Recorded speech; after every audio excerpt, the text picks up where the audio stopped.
Hey everyone, Mah-Dry-Bread here. Pokemon Black with only one Fungus was a pretty quick run for such a weak Pokemon.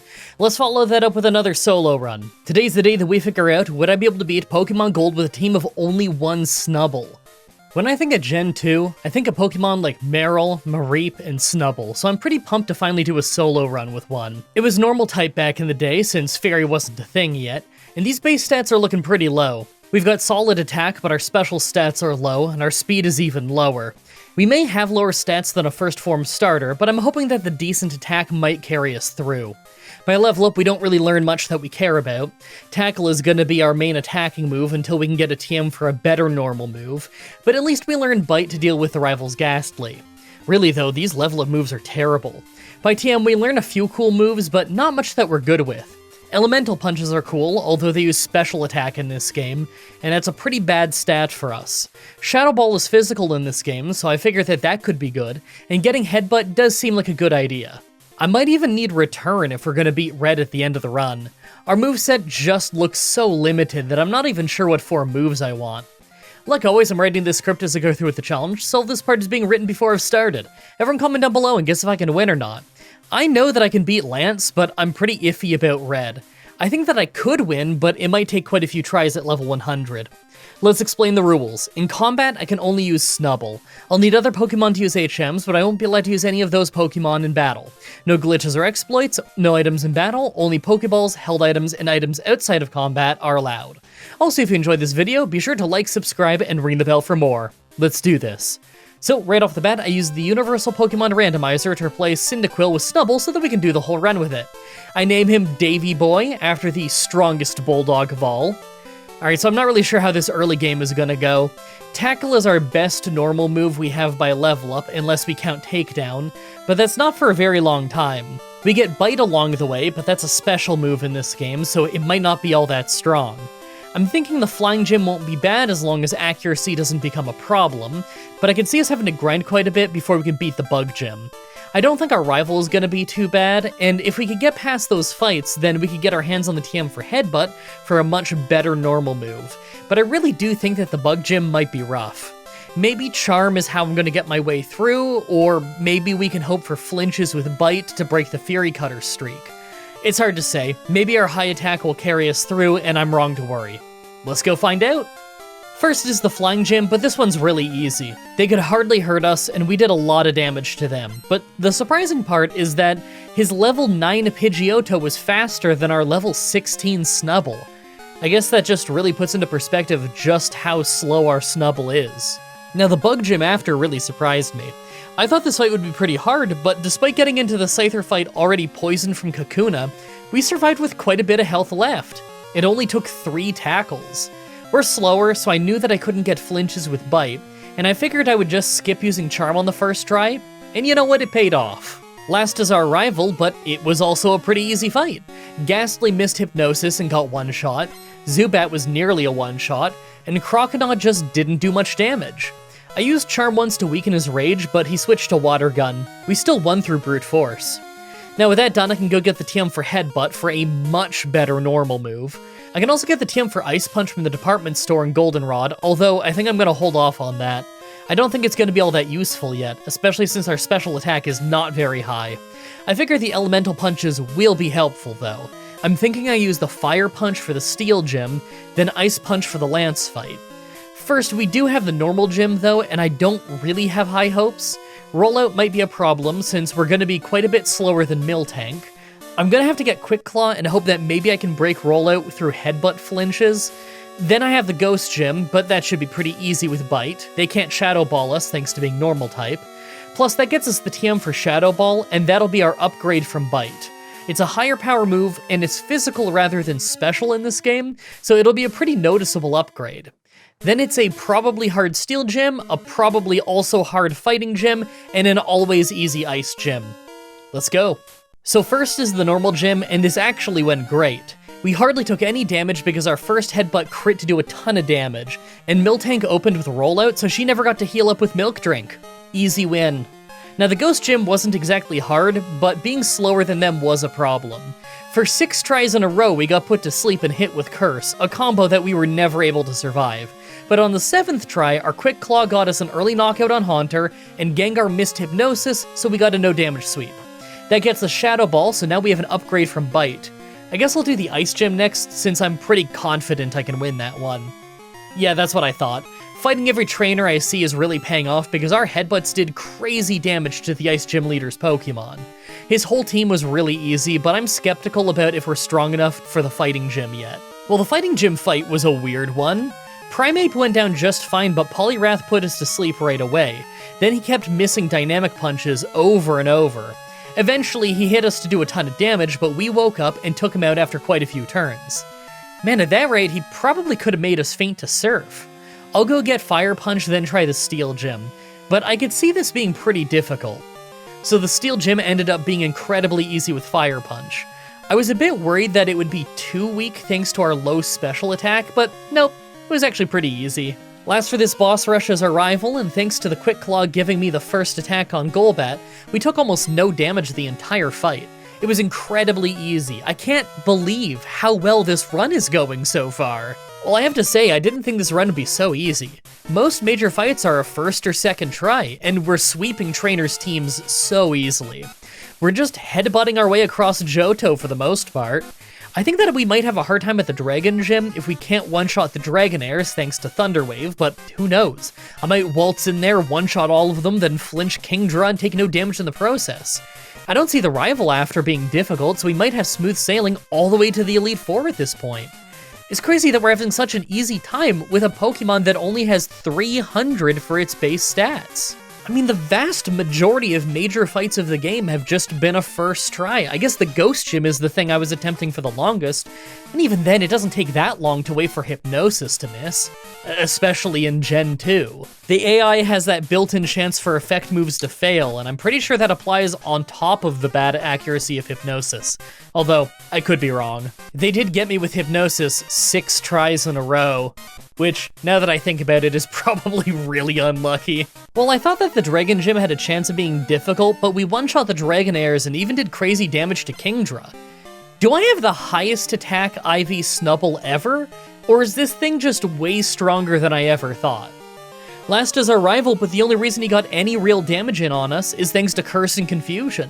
We lost the most health that we've lost in quite a while, but it was still a really easy first try. Now that we're at the Elite Four, let's take a look at our stats. I mean, sure, these stats don't look amazing, but we just breezed through all of Johto, mostly just using Headbutt with a Pokemon that's got lower stats than Chikorita. I'm pretty sure that is just because Gen 2 has really low-level gym leaders, and a lot of trainers have terrible moves, but this is still pretty insane. I even think this Elite Four is mostly gonna be really easy. I guess let's just go take them out real quick and get to Kanto. Make your final guesses on if we can win this or not. Let's do this. First is Psychic Trainer Will. This was a pretty easy first try, but it could have gone worse. We were slower than some of his team, and Psychic hit us pretty hard. We got by because Shadow Ball is strong, but our low speed is probably going to be more noticeable of a problem in the Elite Four. We got by because Shadow Ball is strong, but our low speed is probably going to be a more noticeable problem in this Elite Four. Let's hope that the Quick Claw helps us out. Second is Poison Trainer Koga. Now this took a couple of tries because Confusion and Toxic is an awful combo. The winning run is pretty unremarkable. Just a whole lot of headbutting plus Fire Punch for Fortress. Hey, if any one of these Elite Four members is going to be difficult, it's the next one. Third is Fighting Trainer Bruno. Now this is a terrifying fight where we hit incredibly hard, but they keep whittling us down with fighting moves. I was convinced this is going to be one of those fights where I need something like the Quick Claw or a crit to save us at some point, but on the very first try, we caused Machamp to flinch with a headbutt. The Onix at the end probably could have finished us off if not for how terrible its attack is. Fun fact I like to bring up because it bears repeating, but Onix has the same base attack as a Pidgey. We won, but I'm gonna need to use some ethers and elixirs for sure. We're running low on headbutts. This Snubbull is like my cat Rocky. He just answers everything with a headbutt. Fourth is Dark Trainer Karen. This one was really no problem though. I'm sure with worse luck on their move choice, it could have gone way worse, but Sand Attack missed and Vileplume flinched, so we never lost accuracy or got a status affliction. Guys, is this literally the easiest Gen 2 run I've ever done? I remember a Growlithe run that I did many years ago being fast, but this one is unreal. I'm gonna learn Ice Punch to get ready for Lance. I could see his Dragonites being faster than us and us losing pretty badly, but if we end up going first, then this might be another cakewalk. Finally, Pokemon Champion Lance. Alright, this is exactly how I thought it would go. I'm slower than his team, so we can two-shot Water Onix after getting hit by Hyper Beam, and we can even one-shot the Dragonite after its own Hyper Beam, but the second Dragonite finishes us off by hitting us with, you guessed it, Hyper Beam. Snubbull, obviously, could not survive 3 Hyper Beams in a row, 2 from pseudo-legendaries. Shocker, I know. To be honest though, I bet we could win this with just a few level ups. Alright, so I got to level 70 and things changed a lot. We're now faster than Water Onix and can score one shot with Headbutt. We also one-shot the first Dragonite with Ice Punch, as well as the second one right after. Already, we're getting to past where we used to faint, and we still have full health. After that is Aerodactyl though, and obviously we can't outspeed it, but on this try it misses Hyper Beam. We don't one-shot it with Ice Punch, so it just hits us with a Hyper Beam next turn, but we still have a lot of health left as it goes down. Second from last is Charizard, and it hits us hard with Flamethrower, as we nearly one-shot it with Headbutt. Next turn though, and Quick Claw lets us go first for the knockout. On the previous try, we fainted to this Charizard thanks to a burn, even with good Quick Claw luck. Last is Dragonite, and it nearly takes us out with Outrage, but one Ice Punch took it out. It was really close, but we just won at level 71. Normally that's around the level we are when we get to the Elite Four. With that victory, we get into the Hall of Fame and win the run, but you know it's not over yet. Gen 2 has all of Kanto in the post-game, including 8 gym battles and the secret final boss fight with Red. 7 of those 8 gym battles are super easy since they're weaker than the Elite Four, so we're gonna skip ahead to the next real challenge. Blue. Yeah, you guessed it right. I have to say though, I really underestimated how strong Snubbull is. I knew that the mid-game would be pretty easy, but I didn't think that most of the run would be this easy. I'm really thinking that we can beat both Blue and Red at this point. Now, will I need to level up for Red? Oh yeah, almost for sure. I bet that the Charizard could really mess us up. Maybe his Snorlax and Espeon too, but Blue might be a first try. I'll go snatch those leftovers and give it a try. Alright, first it's time for Blue. Pidgeot was a 2-shot with Ice Punch and thankfully didn't do much damage to us with Wing Attack and its own mirror-moved Ice Punch. How it punches with a wing, I don't know, but I'm sure there's plenty of other Pokemon that can learn the punches and don't have fists. The leftovers are keeping us pretty healthy so far. Alakazam is faster than us and took us to just above half health with Psychic as we one-shot it with Shadow Ball. Rhydon is a one-shot with Ice Punch, and after that is Water Onix who makes it rain right away. Our Headbutt did great damage and we lucked out with Hydro Pump missing, so we got the knockout. If that hit, then I think we would have fainted, or at least come pretty close to it. Executor was a one-shot with Shadow Ball, and last is Arcanine, but it's still raining. Because of that, he had to use Extreme Speed, and although he crit, it didn't really do that much damage. We Headbutt for big damage, it was still raining, so he had to use Extreme Speed again, then we finished him off with Headbutt. I think that rain actually saved us. Flamethrower would have been a lot worse than Extreme Speed. Next is Red, and thanks to getting hit by Charm at the start, we're pretty useless. We actually had amazing crit luck, and lucked our way through Pikachu and Espeon when we absolutely should not have, but we did nearly nothing to Snorlax before he crit us to put us down. I'm gonna get a few levels and keep trying, because I know that there's no way we're winning this without being faster than at least some of these Pokemon. Also, I'm probably gonna have to keep trying until Charm misses, because I don't see how we could possibly win this fight with our attack down 2 stages. Crits were the only reason we got those knockouts. So I got up to level 85, and believe it or not, but we actually did worse. I mean, I guess in the end we did a little more damage to Snorlax, but man did Espeon ever hurt. Hey, at least we don't have to worry about Charm, but it's because Thunder hit us hard instead. I know this looks pretty bad, but I think that with the way this is going, we could absolutely win by level 100. We'll probably need to be at least level 95, but I'm confident about this win. Man, so we're at level 90, and although we do much better against Snorlax, we never get a win. The problem is that Espeon always goes one of two ways. Either we take way too much damage because he hits Psychic twice, or he uses Reflect on one of the turns and it results in Snorlax taking way too long to make Feint. I mean, we never actually get past him, but I do really think that this is possible. Alright, level 95, and we're finally getting somewhere. Pikachu failed Charm, and although Espeon used Reflect and hit Psychic, we still had a good amount of health left. Snorlax was a problem, as always, but for the first time, we managed to knock him out, although we took a ton of damage in the process. Next is Venusaur, and it used Sunny Day, but we crit a headbutt for a one-shot. The problem is, Sunny Day powered up Charizard's Flamethrower, so we nearly fainted. Naturally, it's faster, so we fainted on the next round. Okay, we need to be level 100 for sure. Maybe on a round where Espeon just uses Psychic, then we could win this. Well, this is really disappointing. After 9 failed tries where we mostly either got hit by Charm or Reflect happened, we finally got this one where we didn't have to deal with any of that, and got pretty far into the fight. I even lucked out against Venusaur and he was using Solar Beam instead of Sunny Day, so I could waste a turn to get a little more health out of leftovers, but it didn't matter. I kept fainting to Charizard no matter what I did. Maybe this is a bad idea because the leftovers are really important, but I'm starting to wonder if the Quick Claw would help more. I'm gonna try 10 more times with it, and if I never get any farther, then I think I might need to call it a challenge and move on to the next one. I really do think that if I can make Charizard faint, I could stand a chance against Blastoise at the end. So I tried a few more times with Quick Claw, and although it started badly, we eventually got this really great run where Quick Claw was kicking in a lot, and with pretty great timing. Espeon only used Reflect, so we didn't even take damage against it, and we took out Snorlax and Venusaur faster than I expected. Not only that, but because of our Quick Claw, we took out Charizard for the first time. We had almost no health, but I was confident that a flinch could beat Blastoise. Well, that came crashing down when we were somehow slower than him and lost to Surf.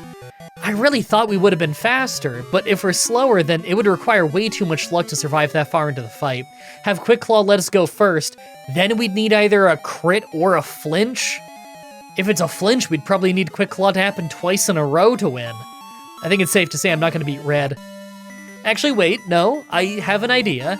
So I come back and try the fight a few more times with Return instead of Headbutt. It one-shots Espeon, and it wasn't enough to one-shot Snorlax, but it was doing a lot more damage than before. Venusaur starts with Sunny Day as we one-shot him, so I was worried about Charizard, but our Quick Claw kicked in, and we actually somehow did enough damage to one-shot him. I can't believe it, I really didn't think that that would be a one-shot. We're finally at Blastoise, and between him having to change the weather and his Surf not being all that strong, we finally got a win! You have no idea how close I was to moving on to the next run. I really didn't think that extra little bit of damage from Return was gonna be enough to get some of those one-shots. Man, what a crazy run. So much of it was so fast and easy, just for there to be a really brutal Red fight at the end that I was convinced I could win, then convinced I couldn't without great luck, just to end up winning in only a few short tries with Return. I really hope you guys like that run. The next Pokemon Challenge should be up next Saturday, like usual, with Pokemon X, with only one Sandile. I love Sandile so much, you have no idea. As always, I'm looking forward to your suggestions in the comments, in the challenge request section of my Discord channel, and on Twitter. Subscribe, ring the bell, stay tuned. Outro time. I can't go super long on this outro because my shoulders and neck are killing me, but I got a little bit of a new physio routine now, which is really nice. It's genuinely been helping a lot. I've been having like a lot of tension in my neck and my back in the upper area. However, I'm getting way less nerve pains, way less chest tightness, and shooting pains down the side and everything. And it's kind of more of a soreness of like overworked muscles, which is good because that's temporary, you know, that will get better. What matters is taking pressure off my nerves, which means I can finally get back to doing more stuff again, which I've really been excited for and really would like to do. Maybe I could start like another RimWorld stream through. There's that new DLC that came out like months ago now, and I have it, and I just haven't played it. And everyone loves when I play RimWorld on the show. It's like one of my all-time favorite video games ever. And I love streaming it, and everyone loves that I name all the colonists after people in the chat, and all the animals after people in the chat, and we all have horrible, tragic deaths. It's always a really fun time. But $50 supporter shoutout tier, we have another new name. We got Jacob Busby, Javid Kusro, Grayson Fitz, Tara Louise, Alessandra Hedgeblog, Joel Mann, Dark Soul, Smokey VP, Cal Anderson, and now we have Crystal Sunrise, which is a great name, by the way. It evokes a lot of imagery that I can't see. Also, real quick, can I just say that YouTube, okay, the YouTube members only post system is terrible. So I do these members posts like once or twice a month usually on Patreon and on YouTube, where I just kind of talk about stuff with you guys, and you guys can give me like suggestions on Pokemon videos, or just chat back and forth with me on it. And it's fun. And by it's fun, I mean it's a lot more fun on Patreon, where people actually get notified that they happen. Over on YouTube, I get analytics for it, which is kind of cool that you don't just get analytics for like live streams and videos, you can also get it on posts. And man, it gets shown to like nobody.